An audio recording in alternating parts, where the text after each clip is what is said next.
Bismillahirrahmanirrahim. Assalamualaikum warahmatullahi wabarakatuh. Selamat pagi semuanya anak-anakku kelas 11. Kembali lagi ya bersama saya Bu Liza. Hari ini kita belajar tentang inflasi ya. Inflasi itu apa sih? Nanti kita akan bahas gimana cara mengatasi inflasi. Itu juga nanti kita bahas. Jadi mungkin kalian sering dengar nih kata inflasi itu apa ya kan? Dengar di berita atau dengar di koran atau baca di berita atau baca di koran atau dengar di media sosial lainnya.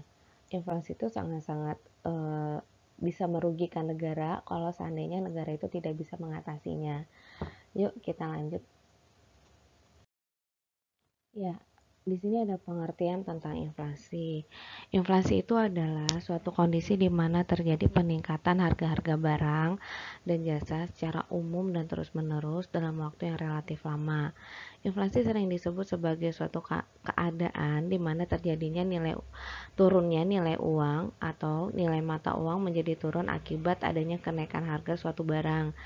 Nah, ini biasanya terjadi contohnya ya. Contohnya misalnya lagi lebaran. Lebaran harga daging itu bisa melonjak tinggi. Tadinya kalau sebelum lebaran itu harga daging sekilo bisa 90.000 atau 80.000, tapi ternyata ketika lagi lebaran itu harga daging itu bisa 120.000. Nah, artinya bahwa nilai uang itu turun. Kok turun ya Bu? Kan dagingnya harganya tambah naik ya. Logikanya gini, harga 100.000 itu tadinya bisa dapat daging sekilo tapi pas lebaran nggak dapet. Nah itu makanya nilai uang itu akhirnya turun gitu. Jadi kayak uang itu nilainya tuh udah berubah kayak gitu ya.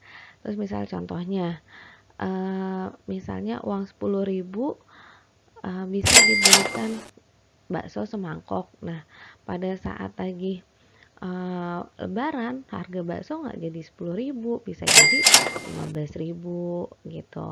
Kenapa demikian? Karena bisa jadi inflasi itu dipengaruhi oleh tingkat permintaannya yang semakin tinggi atau pada saat itu manusia banyak butuhnya atau orang-orang tuh banyak membutuhkan uang.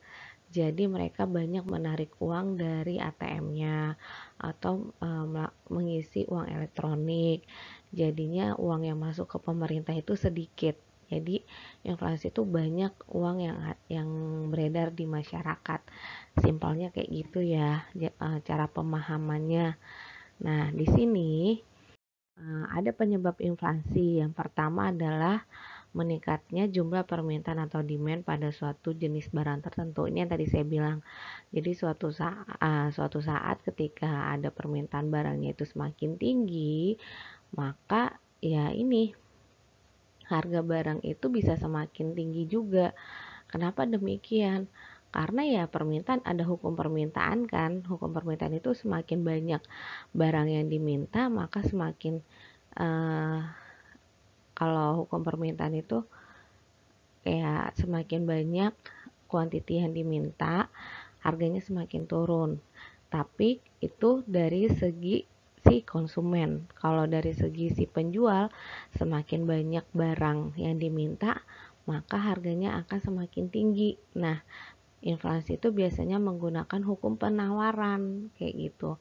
Ya kayak misal tadi harga daging biasanya 90.000 atau 80.000 sekilo pas lagi nggak lebaran, tapi ternyata pas mau menjelang lebaran harga daging jadi 120 per kilogram, artinya itu harganya naik. Nah itu adalah hukum penawaran.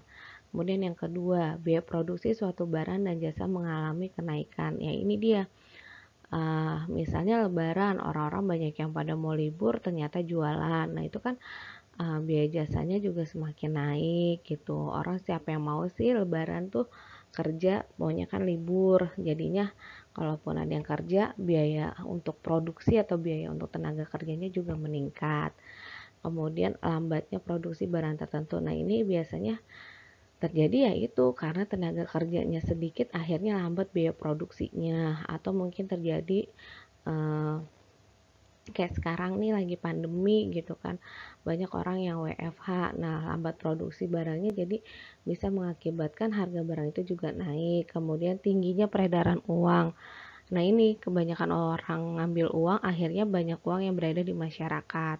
Kemudian pencetakan uang baru oleh pemerintah. Nah, ini pencetakan uang baru itu sangat-sangat mempengaruhi. Kenapa? Karena banyak orang yang pada mau punya uang jenis baru. Akhirnya banyak orang yang menarik uang atau menukarkan uangnya. Jadi kalau misalnya banyak orang yang ingin menukarkan uangnya atau menarik uangnya, ya mau nggak mau uang yang ada di masyarakat semakin bertambah dan di pemerintah berkurang, seperti itu ya. Kemudian yang keenam, kebijakan pemerintah yang kurang tepat.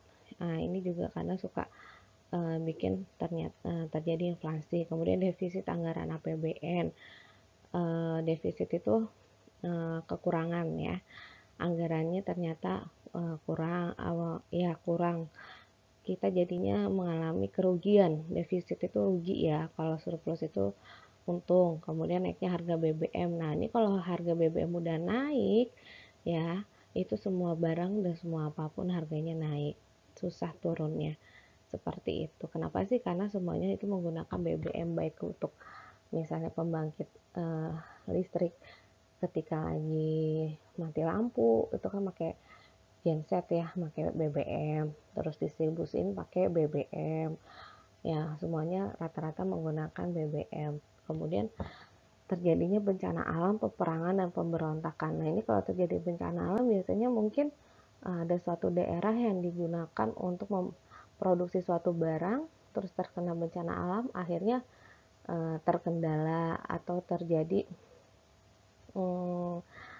lambatnya produksi yang tadi. Nah, itu bisa menyebabkan harga barang itu naik. Kemudian pengenaan pajak atas barang dan jasa. Nah, ini juga kalau barang yang dikenain pajak biasanya harganya lebih tinggi dan mau nggak mau orang itu harus membayar lebih gitu ya. Nah, kemudian di sini ada penyebab terjadinya inflasi. Penyebab terjadi inflasi itu ada teori kuantitas. Nah, teori kuantitas itu kita biasanya kenalnya adalah Irving Fisher. Ini karena ada rumusnya ya. Teori kuantitas itu adalah menyoroti proses inflasi dari segi peranan jumlah uang yang beredar dan harapan masyarakat terhadap kenaikan harga di masa yang akan datang. Rumusnya adalah M kali V sama dengan P kali T ya. M itu adalah jumlah uang yang beredar, V itu adalah kecepatan yang beredar di perpindahan tangan atau velocity. Kalau tadi itu M itu adalah money ya, P itu adalah price, harga barang, dan T itu adalah trade, jumlah barang yang akan diperdagangkan. Nanti di sesi selanjutnya saya akan menjelaskan tentang rumus ini. Nah, kemudian yang di sini menurut teori kuantitas, harapan masyarakat tentang kenaikan harga.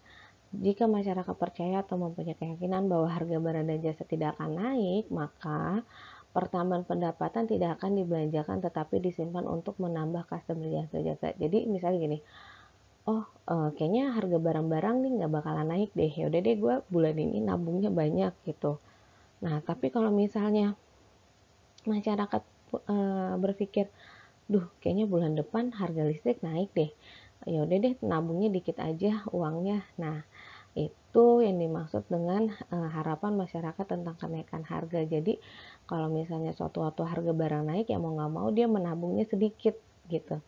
Jadi inflasi itu akan terjadi jika orang banyak menggunakan uang ya gitu. Nah, tadi kalau misalnya harga listrik tiba-tiba mau naik, akhirnya dia nabungnya sedikit, ya itu bisa menyebabkan terjadinya inflasi kalau orang yang berpikir seperti itu banyak ya. Kemudian ada teori strukturalis. Teori struktural ini di mana terjadi saat produsen tidak lagi dapat mengantisipasi dengan baik terjadi kenaikan permintaan akibat pertambahan atau lonjakan penduduk. Nah, ini kalau misalnya jumlah masyarakatnya semakin naik, ya mau nggak mau si produsen juga harus memproduksi barang dan jasanya yang banyak juga, seperti itu ya. Kemudian menurut teori Keynes, sebuah teori di mana ketika beberapa golongan masyarakat hidup melebihi batas kemampuan dari ekonominya sendiri dengan membeli barang atau jasa secara berlebihan. Sesuai dengan hukum ekonominya, maka banyak permintaan sedangkan penawarannya tetap, maka harga-harganya akan meningkat. Jadi kalau di sini menurut si Keynes itu bahwa ada beberapa masyarakat yang kemampuan ekonominya itu melebihi batas gitu. Jadi dia lebih suka belanja yang banyak berlebih. Nah kalau udah belanja atau mengkonsumsi melebihi dari kebutuhannya, maka uang yang ada di masyarakat juga atau uang yang beredar juga akan semakin bertambah. Nah itu yang perlu dihindari seperti itu. Makanya pemerintah selalu bilang sebaiknya menabung gitu, ayolah menabung. Nah itu artinya adalah untuk menghindari terjadinya inflasi. Kemudian jenis-jenis inflasi itu ada 4. Inflasi rendah itu jika kalau dihitung itu kurang dari 10% per tahun. Inflasi menengah dari 10 sampai dengan 30% per tahunnya. Inflasi berat itu 30 sampai dengan 100 per tahunnya, dan hiperinflasi itu lebih dari 100%. Ada nggak sih negara yang mengalami hiperinflasi? Ada. Indonesia dulu pernah mengalami di inflasi tingkat rendah dan menengah seperti itu. Nah ini kalau udah terjadi inflasinya hiper begini nih, nilai harga barangnya udah mahal banget gitu kan. Saya pernah baca berita bahwa ada di suatu negara, kalau nggak salah di daerah Afrika, harga apel sekilonya itu sekitar 3 juta. Nah itu udah negara itu emang udah benar-benar mengalami inflasi, dan itu harus sebaiknya pemerintahnya segera menanganinya karena uang di masyarakat itu terlalu banyak udah beredar. Terus jenis inflasi berdasarkan sumbernya. Nah ini sumbernya itu dari dalam negeri atau luar negeri. Kalau dalam negeri misalnya peningkatan permintaan masyarakat, masyarakat yang lebih cepat dibandingkan kemampuan pasar untuk memenuhinya. Jadi ini masyarakat udah kayak kayak kemarin di awal-awal lagi pandemi, wah krisis yang namanya masker gitu kan. Masker yang tadinya sebox itu cuman 50.000 atau 40.000 ternyata lonjak jadi 100.000, bahkan nyampe 300.000, bahkan nyampe 500.000. Nah itu yang bisa menyebabkan inflasi dalam negerinya sendiri. Entah itu dia nggak bisa memproduksi banyak ketika permintaannya juga banyak, atau kurang lebih memang dari si produsennya itu yang menggunakan hukum penawaran. Kemudian kalau inflasi luar negeri itu misalnya adalah terjadi dari negara lain yang menyebabkan harga barang impornya itu meningkat. Misalnya di suatu negara mengalami krisis ekonomi gitu kan, akhirnya dia melakukan ekspor atau pengiriman barang juga terhambat dan segala macam. Nah itu bisa berdampak ke harga barang yang akan dijual di dalam negeri. Nah kalau udah berdampak seperti itu, mau nggak mau harga barang yang di dalam negeri pun nilainya akan bertambah gitu, akan berdampak ya. Kemudian di sini ada jenis-jenis inflasi berdasarkan faktor penyebabnya. Jenis-jenis inflasi berdasarkan faktor penyebabnya itu adalah ada dua, ada demand pull inflation, ada cost push inflation. Kalau demand itu adalah permintaan masyarakat terhadap barang dan jasa yang relatif lebih tinggi dibandingkan kemampuan pasar untuk menyediakan. Ya contohnya kayak tadi misalnya lagi lebaran atau nih menjelang hari raya, harga barang-barang bahan pokok, makanan ringan dan pakaian mengalami peningkatan karena masyarakat yang relatif meningkat dibandingkan biasanya. Seperti itu ya. Kemudian kalau cost plus inflation itu ketika adanya kenaikan harga barang mentah yang diperlukan untuk memproduksi. Jadi ternyata biaya untuk memproduksi suatu barangnya itu naik, ya kan? Akhirnya mau nggak mau ya barangnya itu juga dijualnya lebih mahal. Jadi logikanya gini, kalau demand pull inflation itu adalah ketika dimana barang itu banyak peminatnya, maka harga barang tersebut bisa semakin naik gitu kan. Kayak contoh misal kemarin lagi tenar sepeda lipat, nah tadinya sepeda lipat harganya mungkin 2.500.000 atau 2 juta, tapi ketika lagi banyak orang minta, harganya semakin naik. Nah, itu adalah demand pull inflation. Nah, kalau cost push inflation itu adalah ketika di mana biaya untuk memproduksi suatu barangnya itu mahal. Contoh misalnya harga listrik naik ya. Kalau misal harga listrik naik berarti kan perusahaan juga harus membayar lebih untuk membayar listrik. Nah, apakah itu dibebankan ke perusahaan? Ya enggak, dia pasti akan menaikkan harga barang tersebut sehingga berdampak kepada masyarakat untuk mengeluarkan uang lebih banyak lagi untuk membeli barang tersebut gitu ya. Oke, nah selanjutnya kita akan membahas tentang dampak inflasi. Tadi saya sudah jelaskan tentang jenis-jenis inflasi, kemudian ada penyebab inflasi gitu ya. Nah, sekarang ke dampaknya. Apa sih dampak inflasi? Dampak inflasi itu yang pertama adalah kemampuan ekspor negara melemah gitu. Kenapa? Karena negara tuh nggak punya uang akhirnya untuk membiayai kegiatan ekspor itu. Karena uangnya banyak di masyarakat. Terus masyarakat menjadi enggan menabung di bank. Ini yang tadi saya bilang. Lebaran, ya kan, orang banyak duit bukannya menabung tapi malah menarik uang tabungan untuk apa? Untuk membeli kebutuhan hidup sehari-hari. Kemudian yang ketiga, orang-orang yang berpenghasilan tetap. Nah, orang-orang yang berpenghasilan tetap ini juga biasanya menjadi lebih masa bodoh atau oh ya udahlah gue pakai aja nih uangnya untuk misalnya belanja sekarang gitu, dia tidak memikirkan kedepannya nanti harga barang itu naik atau enggak, jadi lebih royal lah istilahnya. Terus untuk si kreditur, ini kreditur itu biasanya kena dampaknya kalau misalnya terjadi inflasi ya biasanya malas untuk membayar tagihan dan lain-lain. Kemudian yang kelima, perekonomian nasional, memburuknya distribusi pendapatan dan terganggunya stabilitas ekonomi. Nah ini juga iya, kenapa? Karena ya negara nggak punya uang, kenapa sih negara aku nggak punya uang ya Bu, dari tadi ngebahasnya. Karena gini, dimana kalau kita menabung gitu kan, sebenarnya kita itu cuma ada nominalnya aja di buku tabungan. Nah, uangnya itu nanti akan tergabung semuanya di BI. Nah, di BI itu nanti ada namanya kas gitu kan, kas negara. Emang sih kas negara itu bukan diambil dari uang masyarakat gitu kan, tapi caranya adalah mengatur uang yang ada di masyarakat itu tidak terlalu banyak. Jadi ya artinya adalah orang itu harus menabung dan biasanya uang yang ada di masyarakat itu nanti sama pemerintah diputar lagi. Bu, tapi kok kita bisa narik duit ya, narik duit kita ya mau nggak mau pemerintah harus seperti itu. Jadi ketika orang itu yang menarik uangnya dari tabungannya ya itu harus ada gitu kan. Jadi harus benar-benar bisa mengelola uang. Jadi uang itu diputar lagi. Jadi uang yang ditabung oleh masyarakat sama pemerintah diputar lagi untuk apa? Asal nanti ketika masyarakatnya membutuhkan itu uangnya bisa kembali lagi ke masyarakat kayak gitu. Kemudian nomor 6, penetapan harga pokok dan harga jual menjadi sulit. Nah ini karena apa ya? Karena harganya tadi untuk memproduksi suatu barang juga mahal, kemudian mungkin bisa jadi karena terjadi bencana alam, akhirnya harus menggunakan biaya lebih untuk memproduksi, akhirnya harga barangnya itu juga semakin naik. Kalau semakin naik ya sulitlah untuk menentukan harga jual barang tersebut gitu ya. Kemudian yang ketujuh, kemungkinan terjadinya peningkatan ekonomi. Nah, kemungkinan terjadinya peningkatan ekonomi ini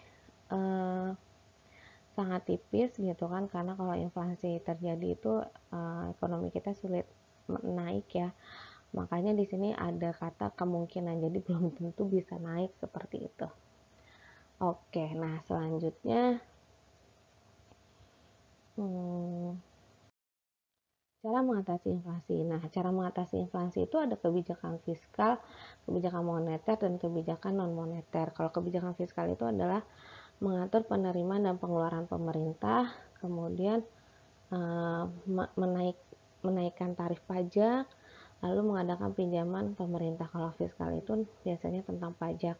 Kalau moneter itu contohnya ada politik diskonto yang menaikkan tingkat suku bunga bank, pasar terbuka menjual surat-surat berharga, lalu politik persediaan kas, yaitu dengan menstabilkan persediaan kas negara. Ini yang tadi saya bilang ya, uang negara itu ada di dalam kas negara, atau selalu ada pengawasan kredit selektif, yaitu dengan memperhatikan pemberian kredit kepada kreditur, apakah dia nanti bisa membayar atau tidak. Lalu ada kebijakan moneter, yaitu peningkatan produksi, kemudian kebijakan upah dan pengawasan harga. Jadi ini ada cara mengatasi inflasi. Nah, ini nanti akan saya bahas di slide selanjutnya untuk lebih detailnya. Oke, ada pertanyaan nggak ya kira-kira tentang inflasi?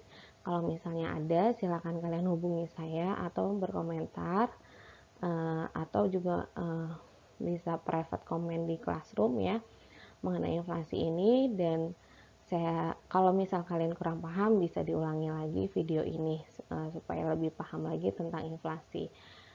Selain itu, saya harapkan kalian juga bisa membaca-baca buku paket atau mencari informasi sumber lainnya. Ya, oke. Saya rasa cukup sampai di sini penjelasan tentang inflasi. Nanti kita kembali lagi ke materi inflasi selanjutnya tentang menghitung tingkat inflasi dan Irving Fisher, dan juga nanti kita akan membahas tentang kebijakan moneter dan kebijakan fiskal. Oke, saya rasa cukup sampai di sini ya, Nak, penjelasan tentang inflasi. Terima kasih atas attentionnya. Semoga bermanfaat untuk kita semua ilmu yang kita pelajari hari ini. Wassalamualaikum warahmatullahi wabarakatuh.